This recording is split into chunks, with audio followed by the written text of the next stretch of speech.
오늘도 하나님 주신 평안과 또 담대함으로 복된 하루가 되시기를 주의 이름으로 축복합니다. 자, 시편 8편 말씀 전체 제목이 따라서 하십니다. 주의 이름이 어찌 그리 아름다우신지. 첫 번째 말씀입니다. 자, 우리가 영성 중에 자연주의적 영성이 있습니다. 자연을 통해서 하나님의 살아계심과 하나님의 아름다움과 하나님의 신비함을 그렇게 느끼면서 이 모든 것들을 만드시고 주관하시는 분은 하나님이시며, 그리고 하나님을 다시 묵상하며 주님께 찬미를 올려드리는 영성이 자연주의적 영성이라고 말할 수가 있습니다. 자, 이런 점에서 바라볼 때는 다윗은 그 누구보다도 자연주의적 영성이 깊은 사람임에 틀림이 없습니다. 물론 우리가 영성 중에 기도의 영성도 있고, 또 경건의 영성도 있고, 또 우리가 자비의 영성도 있고, 또 금욕주의적 영성도 있고, 또 다양한 영성이 많이 있지만, 사실 이 자연주의적 영성도 얼마나 귀하고 복된 줄 모릅니다. 저는 여러분과 저를 포함해서 우리 믿는 사람들이 하늘을 볼 때마다 하늘의 아름다움과 신비를 넘어서 우리 하나님을 다시 묵상하시기를 소망합니다. 자연과 꽃과 나무를 바라볼 때마다 참 이쁘다, 너는 어찌 그리 이쁘니, 이렇게 칭찬을 넘어서 이 아름답게 만드신 우리 하나님을 다시 영광 올려드리시고 다시 하나님께 감사하시기를 주의 이름으로 축복합니다. 자, 8장의 가로 안에 보면 표제에 의해 이렇게 힌트를 주고 있습니다. 누구의 시? 다윗의 시라고 표제를 좀 올려주세요. 다윗의 시라고 올려주고 있습니다. 이것은 저자는 다윗임을 밝히고 있어요. 그리고 이제 인도자를 따라 어디에 맞춘 노래? 깃딧에 맞춘 노래라고 되어 있습니다. 이 깃딧은 일종의 악기를 말합니다. 근데 악기인데 정확하게 어떤 악기인지는 아직까지는 알지 못합니다. 그런데 이 시편 8편은 이 깃딧의 악기를 사용해야 제맛이 나는 그런 말씀이기도 한데요. 그래서 어떤 악기인지는 정확하게 모르지만 분명한 것은 웅장한 소리를 내면서도 디테일하게 아름다운 소리까지 낼 수 있는 그런 악기임에 틀림이 없습니다. 왜냐하면 우리가 이 하나님의 놀라운 창조의 피조물을 바라보면 하늘은 굉장히 웅장을 하죠. 하늘을 넘어 우주는 우리가 표현할 수 없을 정도로 굉장히 거대하고 웅장합니다. 그런가 하면 길거리에 피는 작은 들꽃 하나에도 우주가 들어가 있고, 작은 들꽃 하나에도 있을 것 다 있습니다. 여러분들이 보셔서 알겠지만 앞으로 작은 들꽃이 있으면 유심히 보시면 그 안에 있을 건 다 있습니다. 디테일이 얼마나 놀랍고 대단한지 모릅니다.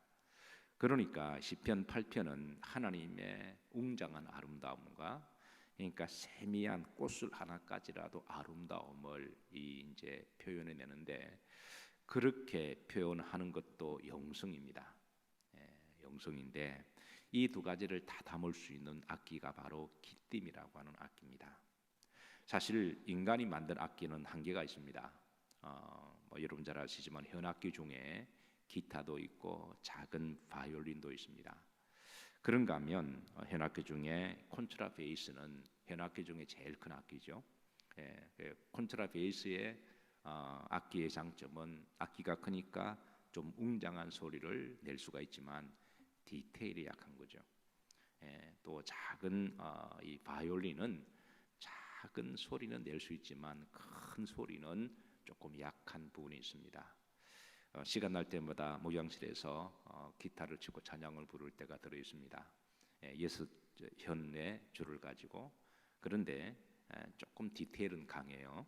그런데 웅장함은 기타로 다 표현할 수가 없지요.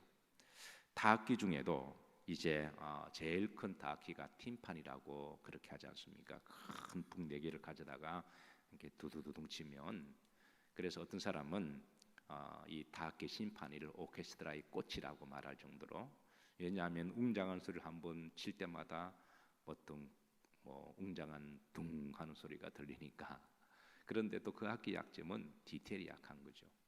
그런데 하나님이 만드신 주의 만드신 피조물에는 웅장함도 있고 디테일함이 있고, 그래서 지금 다윗은 그 하나님이 만드신 하늘과 별, 달을 보면서 어찌 그리 아름다운지 감동하고 하나님을 찬미하고 있습니다. 우리가 하나님께 은혜 받는 여러 가지 방법이 있습니다. 어떤 사람은 환상을 통해서 성령에 취하기도 하고, 어떤 사람은 말씀을 통해서 은혜 받기도 하고, 또 어떤 경우는 하늘을 통해서, 별을 통해서, 꽃을 통해서 하나님의 은혜를 받기도 합니다. 중요한 것은 하나님께 은혜를 받는 게 중요한 거죠. 하나님이 드러나시는 게 중요한 거죠. 그래서 다윗은 오늘 기띔이라고 하는 이 악기를 통해서만 제맛이 나는 말씀이 시편 8편인데, 1절입니다. 다 같이 한번 합독합니다. 여호와 우리 주여, 주의 이름이 온 땅에 어찌 그리 아름다운지요, 주의 영광이 하늘을 덮었나이다. 이 1절은 8장을 이끌어가는 전체 주제이면서도 또 결론입니다. 왜냐하면 9절에 보시면 다시 다윗은 이렇게 노래하면서 끝을 맺고 있는데요. 9절 보십니다. 여호와 우리 주여, 주의 이름이 온 땅에 어찌 그리 아름다운지. 사실 이 부분은 약간의 운율을 넣어서 마음을 짓고 감동을 씌워서 우리가 낭독하는 것이 감동이 되는데요. 그러니까 주의 이름이 온 땅에 피어 있는 모든 피조물 속에 어찌 그리 아름다운지. 다시 1절로 돌아가 보면 다윗은 1절에서 이 두 가지의 신앙 고백을 하고 있습니다. 첫 번째는 주의 이름이 온 땅에 어찌 그리 아름다운지. 이거를 모든 것을 만드신 분이 누구시다? 하나님이시다. 여러분도 그렇지만 저도 그렇습니다. 산행을 하다가, 들판을 가다가, 또 길을 가다가 이 꽃들을 보면 나도 모르게 너는 어찌 그리 이쁘니, 그렇게 그냥 자연스럽게 말이 나올 때가 있습니다. 그러면서도 이렇게 아름답게 만드신 분은, 하나님은 더 얼마나 아름다우신가. 아름다운 마음이 있어야 아름다운 것이 나오는 거죠. 저는 그림을 잘 그리지 못합니다. 근데 그림을 잘 그리는 사람이 그렇게 부럽습니다. 그림을 잘 그린다라고 하는 사람은 사물을 볼 때 아름답게 본다고 하는 것이죠. 그러니까 단지 그림을 화가처럼 잘 그린다, 못 그린다, 이런 그런 의미, 어떤 기술적인 그런 테크니컬적인 그런 의미가 아니라, 일단 그림을 좋아하는 사람은 일단 사물을 아름답게 보는 사람들이면은 틀림이 없는 것 같아요. 또 악기를 잘하는 사람이 그렇게 부럽습니다. 왜냐하면 악기를 잘하는 사람들은 기본적으로 그 마음에 아름다움을 담고 싶은 그런 마음이 있기 때문에 그 악기를 잘하는 사람이 그렇게 부럽습니다. 어쨌든 다윗은 주의 이름이 온 땅이 어찌 그리 아름다운지, 그러니까 뭐를 하나를 볼 때마다 아름다움으로 끝내는 게 아니라 그의 주께서 이 모든 것을 만드셨다고 하는 그 영성까지 이제 다윗의 믿음을 담고 있습니다. 두 번째, 주의 영광이 1절 후렴지로 보시면 온 하늘에 땅에 덮었다라고 말씀하고 있습니다. 그러니까 이 모든 것을 만드신 분이 누구시다? 하나님이시다. 그러니까 여러분, 우리 기독교와 같이 갈 수 없는 몇 가지 이 세상에 인간들이 만들어낸 사악한 이론들이 있는데요, 사상이 있는데, 저는 그 중에 하나가 진화론이라고 생각합니다. 진화론은 절대 우리 기독교와 같이 갈 수가 없어요. 진화론을 믿을수록 하나님의 창조나 섭리와 통치를 점점 멀리하게 됩니다. 그리고 또 하나는 공산주의입니다. 공산주의가 아무리 다른 탈을 쓰고 다른 주체 사상이니 다른 사회주의라고 하는 이름으로 이야기를 해도 공산주의는 기독교의 말씀과 영성과 정반대되는 것이기 때문에 그런 같이 갈 수가 없어요. 예. 어쨌든 다윗은 이 모든 피조물을 통해서 하나님의 영광이 그 속에 있다. 아름다움을 넘어서 영성까지 들어갔습니다. 예. 사도 바울도 모든 만물에는 하나님의 능력과 신성이 있다고 증언하는데 로마서 1장 20절입니다. 자, 다 같이 합독하십니다. 창세로부터 그의 보이지 아니하는 것들 곧 그의 영원하신 능력과 신성이 그가 만드신 만물에 분명히 보여 알려졌나니 그러므로 그들이 핑계하지 못할지니라. 그러니까 만물에 분명히 하나님의 능력과 신성, 능력은 이 창조하신 능력이죠. 예, 디테일한 것, 웅장한 것. 예, 그리고 그 디테일하든 웅장하든 간에 하나님의 뭐가 들어가 있다? 신성. 이거를 보면서 이게 저절로 생길 리가 없을 터인데 이걸 만드신 분이 계실 터인데 이게 바로 이제 하나님의 신성이 들어갔다고 하는 거죠. 그림들을 보시면 그러므로 그들이 핑계지 못한다. 이 말은 심판론적인 종말론적인 말인데요. 나중에 이제 우리 각자 자기 인생을 이제 살아가다가 나중에 심판대 앞에 서지 않겠습니까? 그러면 이제 하나님이 너는 왜 나를 믿지 않았냐 그랬을 때 몰랐다라는 말이 핑계가 안 된다는 거예요. 나에게 전도하는 사람이 없었다. 그것도 핑계가 안 된다라는 거예요. 물론 우리가 전도를 해주는 분이 계시면 좋고 이끌어주는 분이 계시면 참 좋습니다만은 그러나 서로 그런 사람이 없어도 너는 자연 만물을 보지 못했냐? 예. 내가 자연 만물 속에 이거를 만드신 창조주가 계시고 이게 하나님의 영성을 두셨는데 너가 그걸 보고 믿지 못하고 하나님을 부인하면 너는 그게 핑계가 안 된다라고 하나님이 심판적인 말씀이라는 거예요.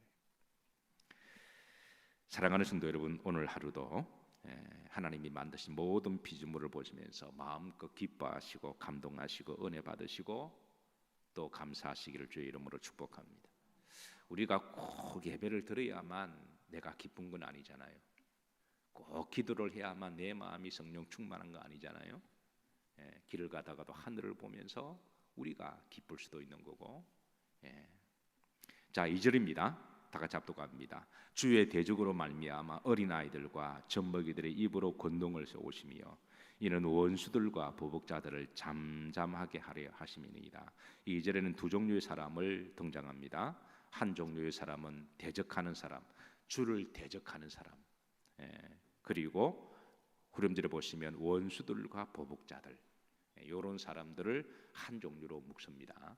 그리고 다른 한 종류는 어린아이들과 젖먹이들.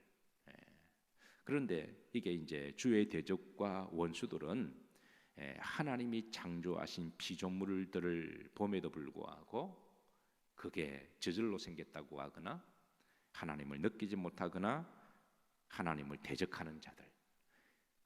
이미 저들의 마음 속에는 불신앙과 악으로 가득 찼기 때문에 그런 것들을 전혀 자연주의적 영성을 느끼지 못하는 자들을 다윗은 이제 대변을 하고 있습니다. 이런 자들. 그러나 반면에 어린아이들과 젖먹이들의 이런 이들의 마음은 순수합니다. 마음이 청결한 자는 복이 있나니 저들이 하나님을 볼 것이다. 마음이 순수하고 청결한 사람들은 천지 만물을 보고 아름다움과 감탄을 합니다. 지금 다윗의 마음이 그렇다라는 거예요. 다윗의 마음은 어린아이처럼 지금 순박하고 그리고 젖먹이 어린아이처럼 그렇게 순수해서 하나님이 만드신 이 모든 것들을 보면서 그게 여과 없이 필터링 없이 있는 그 자체 아름다움을 보고 기뻐하고 즐거워하는 주의 이름이 어찌 그리 아름다운지 그렇게 다윗은 기뻐하고 즐거워하고 있습니다. 자, 3절입니다. 3절 다 같이 합독하십니다. 주의 손가락으로 만드신 주의 하늘과 주께서 베풀어 두신 달과 별들을 내가 보니 하나님이 천지를 창조하실 때에 창조의 능력을 손가락으로 그렇게 비유를 합니다. 하나님이 손가락으로 하늘을 만드셨고 그리고 별을 만드셨고 달을 만드셨고 내가 그거를 내가 뭐하니 볼 때마다 은혜가 된다. 볼 때마다 감동이 된다. 볼 때마다 하나님을 찬양한다. 우리가 이런 마음을 가지고 산행을 가면 얼마나 좋을까요?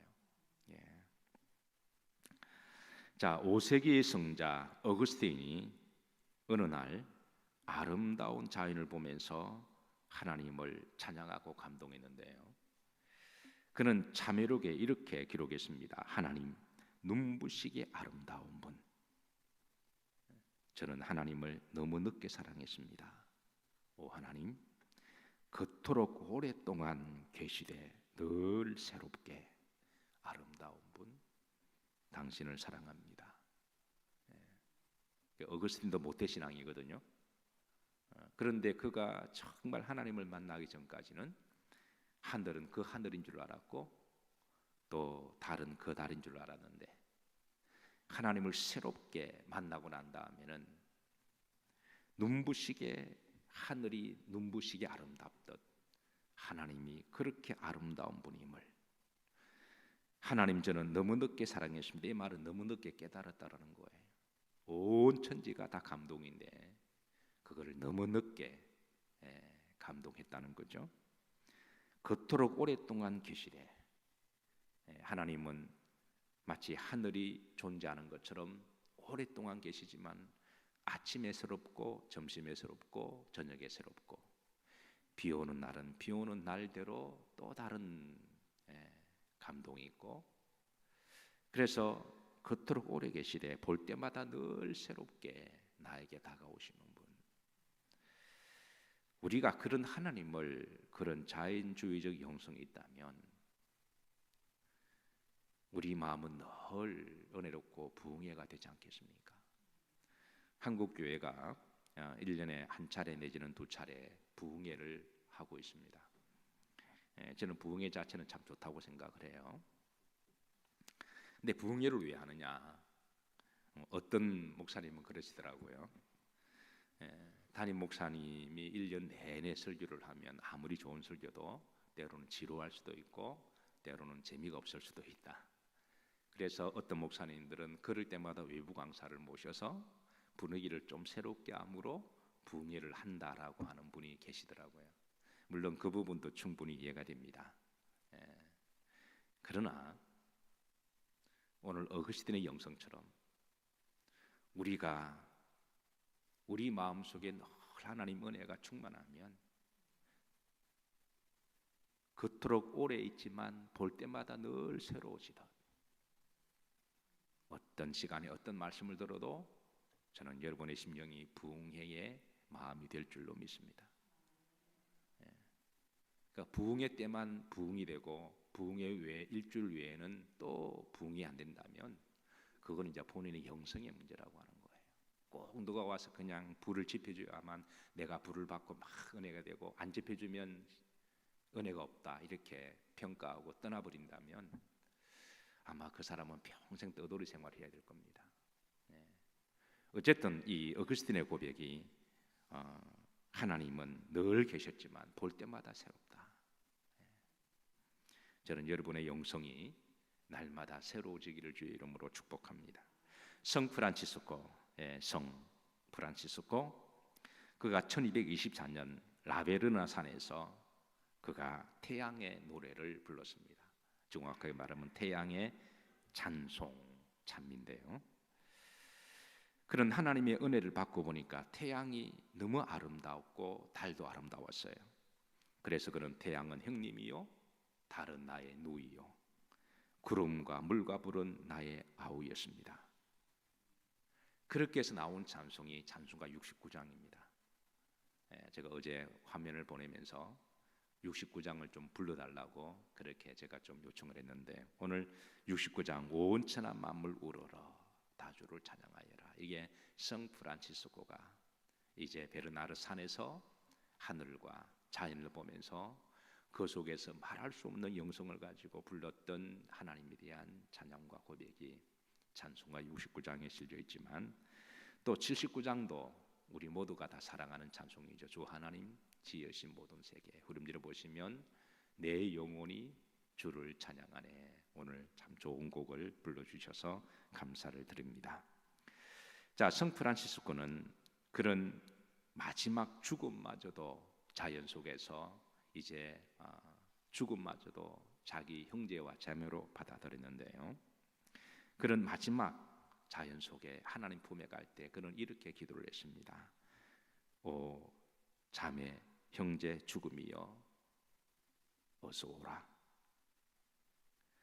나의 벌거벗은 몸을 대지 위에 누이라고 하는 자매에게 누이노라. 대지는 나의 누이요 대지는 나의 어머니요. 하나님이 만드신 품 안에서 그런 아이처럼 갓난 아이처럼 그런 자연 속에 편안히 하나님 나라로 갔습니다. 사랑하는 성도 여러분, 오늘 다시 한번 오늘 다윗의 그 자연주의적 영성이 여러분 가운데 함께 하시기를 주의 이름으로 축복합니다. 자연을 볼 때마다 여러분들 마음속에 감동이 있으시고 기쁨이 있으시고 부흥회가 되시기를, 그리고 그걸 만드신 분 하나님을 무한 찬양하시고 찬송가 69장과 79장을 그렇게 또 부르고 기도하신다면 그곳이 곧 성전이요 그곳이 곧 기도의 장소가 아니겠습니까? 오늘도 편안하시고 복된 하루가 되시기를 주의 이름으로 기도하고 축복합니다.